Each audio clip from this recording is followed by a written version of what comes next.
In ancient times, the world was ruled by gods and monsters, but it was the half-god Perseus who defeated the monster known as Kraken and saved the world. His father Zeus offered him to rule by his side as a reward, but Perseus turned him down because he preferred to live as a human. Eventually Perseus' wife died, but this didn't make him change his mind. He still lives as a simple fisherman and takes good care of his son Helios. One evening, Zeus visits Perseus to bring some bad news. The gods are losing their powers because humanity doesn't pray anymore. This means they can't keep the demons inside the gates of Tartarus anymore, and soon Kronos, the colossal titan and father of all gods, may escape and bring calamity to the world. Zeus wants Perseus to help them with this, but Perseus refuses because his priority is his son and he doesn't think he has enough power to make a difference anyway. After Zeus leaves, Perseus goes to bed and begins having nightmares about Kronos attacking his village and almost killing his son. Meanwhile, Zeus meets with his brother Poseidon and his son Ares, who isn't happy to hear Perseus isn't coming, considering him irresponsible. They travel to Tartarus to repair the walls, and there they come across Hades, who still hates his brothers Zeus and Poseidon for banishing him into the underworld. Because of this, Hades decides to betray his family and attacks by releasing fireballs and monsters. A fierce battle begins, but since the gods are weak, they can't fight at full power and Poseidon is heavily struck.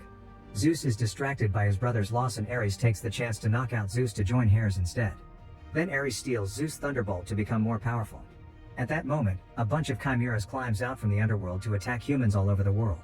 Perseus sees one land in his village and rushes back to retrieve his sword to protect his home. The villagers gather around the crater the beast left, but soon the chimera comes back and causes everyone to run in fear. A chase begins through the village as Perseus tries his best to fight the monster and keep an eye out for his son. Whenever the chimera breathes fire, Perseus uses whatever he has at hand as a shield, and when he gets close enough he stabs any part of the beast he can reach. He ends up being knocked to the ground, but when the chimera is about to kill Helios, Perseus puts himself together and gets the chimera's attention on himself, causing it to get tangled in a bunch of chains. The monster begins running away and drags Perseus with it, and once they're outside the village, Perseus grabs the chains and tricks the creature into breathing fire, which causes the chimera to burn itself. Afterward, Perseus asks a healer to take care of his wounds and Helios to come with him to the Mount of Idols, a place where people used to worship the gods but nowadays is in ruins. They find Zeus' statue and start praying, but the one to show up is Poseidon, who barely managed to escape at the last second.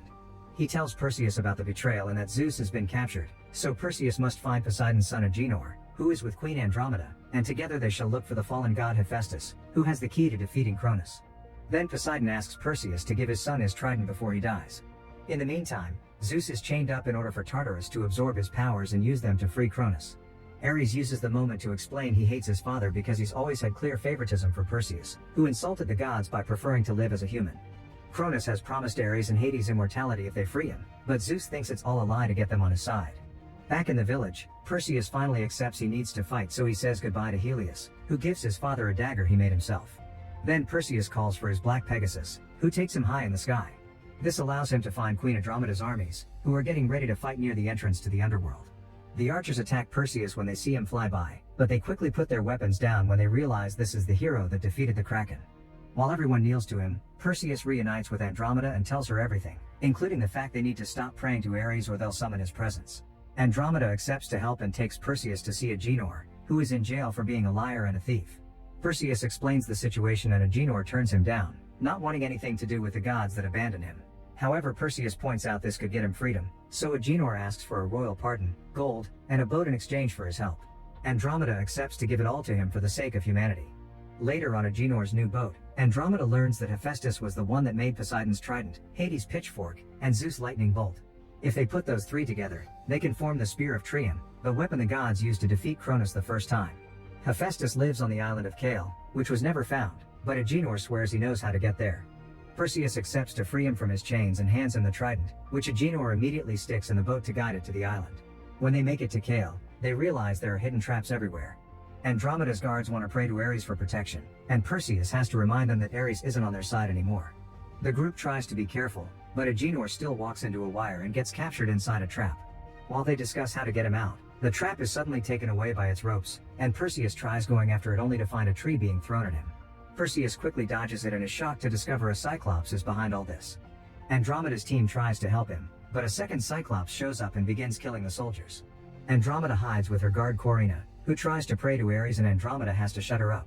A Cyclops is about to find them, but suddenly it hears a painful scream from its companion and it rushes to check on it. It turns out Perseus has managed to stab the Cyclops following him, and with the help of the soldiers, he activates one of the forest traps to knock it out. The second Cyclops comes to attack and Perseus activates the trident to defend himself. This causes a third Cyclops to show up and stop its companions because the trident is the symbol the group was sent by the gods. Agenor is freed and the Cyclops kneel for Perseus in respect. Meanwhile, Ares takes advantage of Zeus being chained to start hitting him over and over. Ares doesn't know his own limits, so Hades has to stop him before he ruins the plan. Zeus begins aging at a great speed as the chains cover his arms in lava to absorb his power. Moments later, the group finally makes it to Hephaestus' lair. The old god doesn't sound very sound of mind, but he recognizes Perseus and informs him he can't help because he doesn't have godly power anymore since Zeus took it from him when he banished him to the human realm. Andromeda grabs Hephaestus' hand and begs for his help, which is enough to make him change his mind because Andromeda reminds Hephaestus of his wife Aphrodite. Hephaestus then reveals he was the one that designed Tartarus and included a secret passage they could use. They need to get to the heart of Tartarus, and for that they need to cross the labyrinth that surrounds it. The group leaves to reach a different building where Hephaestus has hidden the labyrinth entrance, and he gives Agenor a map of the labyrinth just in case. When they're about to make it to the door, suddenly Ares shows up. He kills Andromeda's remaining soldiers and Perseus punches him for it, but he isn't strong enough to cause damage. While Hephaestus opens the hidden door, the group attacks Ares, but he's too strong and easily pushes them all away. Corina gets on her knees and reveals she was the one that prayed for him, but Ares thanks her by killing her. Seeing they're all about to be defeated, Hephaestus keeps the door open with his staff, then goes to confront Ares to buy the group some time. While Ares takes his time killing Hephaestus, Perseus, Andromeda, and Agenor run inside the labyrinth, and the door closes behind them. The trio begins exploring the labyrinth using the map Hephaestus left them. Perseus keeps hearing a voice calling his name and asking for his son, and Andromeda sees a vision of Corina that runs away from her. After lots of twists and turns, Agenor decides the map is useless and that they should follow his navigator instincts he got from his dad. At that moment, the walls start moving and closing paths around them, so the trio runs away before they get crushed. They reach an inner area of the labyrinth with giant moving rings that cause them to fall and get stuck between two walls. The semi-gods use their strength to get Andromeda out, and Agenor quickly follows, but Perseus falls again. In a dark corridor, Perseus finds Helios and has to remind himself he isn't real. He goes looking for his friends only to be suddenly attacked by a minotaur, who tries to stab him with its horns. A fierce fight begins, and after lots of struggle, Perseus manages to push the minotaur into a wall to get its horns stuck. Perseus then begins beating him up, and when the horns break, the minotaur tries to use Helios' voice to ask for mercy, but Perseus kills it anyway. Since the minotaur was the protector of the labyrinth, now that it's dead, a clear path opens for Perseus. He reunites with his friends and together they finally enter the heart of Tartarus. Meanwhile, Zeus apologizes to Hades for banishing him into the underworld and confesses he forgives Hades for capturing him now. Hades starts changing his mind since he's always wanted the approval of his family, but at that moment Ares shows up and attacks him to stop him from freeing Zeus. After exchanging a few hits, Hades grabs Ares and makes them fall into the abyss while Kronos finishes absorbing Zeus' power and finally starts waking up. The trio arrives and Perseus uses Poseidon's trident to free Zeus while Ares makes his way back up, ready to keep fighting. Andromeda and Agenor try to stop him to no avail, but suddenly Ares falls when Hades attacks him from behind with his pitchfork. The trio runs away with Zeus as Ares takes the pitchfork from Hades and throws it at Zeus, stabbing him in the back. Zeus uses this as an opportunity and puts together the pitchfork and the trident to make the group teleport out of Tartarus. Furious, Ares stabs Hades, then he checks the area to discover Perseus dropped Helios' gift. Minutes later, the group appears at Andromeda's camp, but Zeus doesn't have much time left. He tells Perseus that Ares has his lightning bolt, so they need to steal it and make the spear, which only Perseus can wield. The group makes a plan. Agenor, Andromeda, and her army will hold Kronos back while Perseus gets the bolt. He prays to Ares and asks him to meet him at the temple, which he reaches by flying on his Pegasus. The entrance to the underworld explodes and fireballs begin falling all over the area, bringing all kinds of monsters with them. The humans fight with all the weapons and strategies they can muster, but they won't be able to hold on for much longer. Suddenly Hades shows up at the battlefield to visit Zeus, holding his hand as he accepts to forgive him and shares his last bit of power. This makes Zeus look young again and heals his wounds. Then both gods join the fight, bringing down monsters as if they were flies. Meanwhile, Perseus arrives at the temple and discovers Ares has brought Helios, because he wants him to watch his father be taken away like Ares had to watch his own. A fierce fight begins between the brothers, but it's easy for Ares to overpower a semi-god. When Ares is about to kill Perseus, Helios comes forward with his dad's sword, which distracts Ares. Perseus uses the chance to jump on his brother from behind and steal the lightning bolt, which he then uses to finally kill Ares. Now that he has the three weapons, Perseus puts them together to create the Spear of Triumph. Meanwhile, Kronos finishes awakening and appears on the battlefield, so Hades and Zeus concentrate on attacking him.